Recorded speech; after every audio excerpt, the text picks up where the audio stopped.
महाराष्ट्र में पिछले 8 दिनों से उलझी एक पहेली सुलझ चुकी है। शपथ ग्रहण समारोह की तारीख फाइनल हो चुकी है, लेकिन अब भी पेच शपथ लेने वाले उस चेहरे पर फंसा है जिसे महाराष्ट्र की गद्दी पर बैठाया जाएगा, क्योंकि महायुति में कुछ मंत्रालयों को लेकर पेच फंसा है। बताया जा रहा है कि एकनाथ शिंदे ने बीजेपी के सामने शर्त रखी है।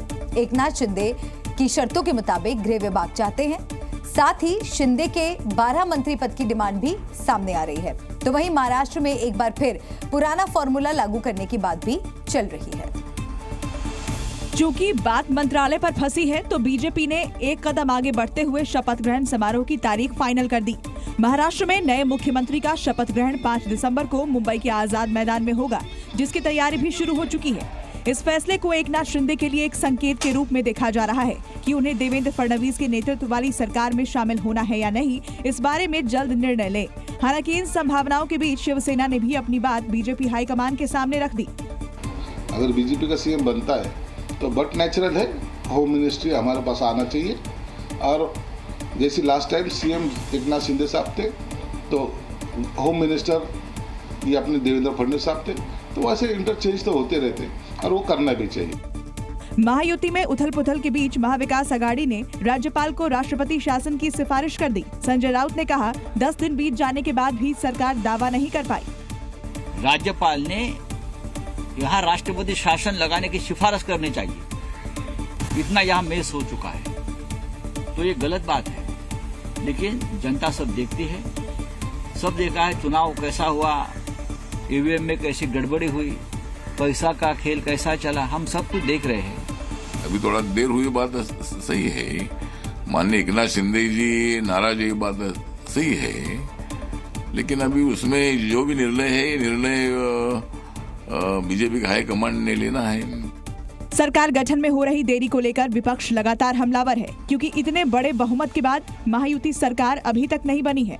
विधानसभा का कार्यकाल समाप्त हो गया है। यही वजह है कि राष्ट्रपति शासन घोषित करने की मांग होने लगी। महाराष्ट्र में सीएम फेस पर अब भी सस्पेंस है।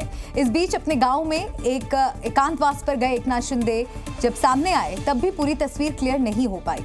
हालांकि सियासी उठापटक पर सफाई जरूर दी। इतना ही नहीं, शिंदे की चुप्पी पर जब सवालों की बौछार हुई तो उन्हें अपनी चुप्पी तोड़नी पड़ी और ये भी बताया कि उनकी तबीयत पहले से ठीक है। अभी मेरी तबीयत अच्छी है, मैं यहाँ पर आया था रेस्ट करने के लिए। अभी बहुत काफी भागदौड़ हो गई चुनाव में। सरकार गठन के वक्त गांव में आराम करने गए शिंदे ने भले ही सीएम फेस पर अपनी इच्छा खुलकर न बताई हो, लेकिन उन्होंने ये जरूर कहा, पीएम मोदी और अमित शाह ही महाराष्ट्र में मुख्यमंत्री पद का फैसला लेंगे। जनता की आवाज वाली सरकार है, जनता को जैसे सरकार चाहिए वैसे सरकार मिलेगा। मैंने बुधवार के दिन पूरी तरह मेरी भूमिका स्पष्ट की हुई है। आदरणीय प्रधानमंत्री जी, आदरणीय गृह मंत्री अमित भाई और भारतीय जनता मंत्रालय को लेकर के कोई मांग है क्या आप लोग?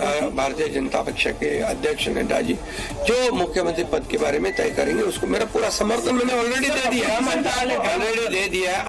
अड़चन अब भी है, क्योंकि पहले बीजेपी की तरफ से बिना मुख्यमंत्री फेस डिक्लेयर हुए शपथ ग्रहण की तारीख फाइनल हो गई।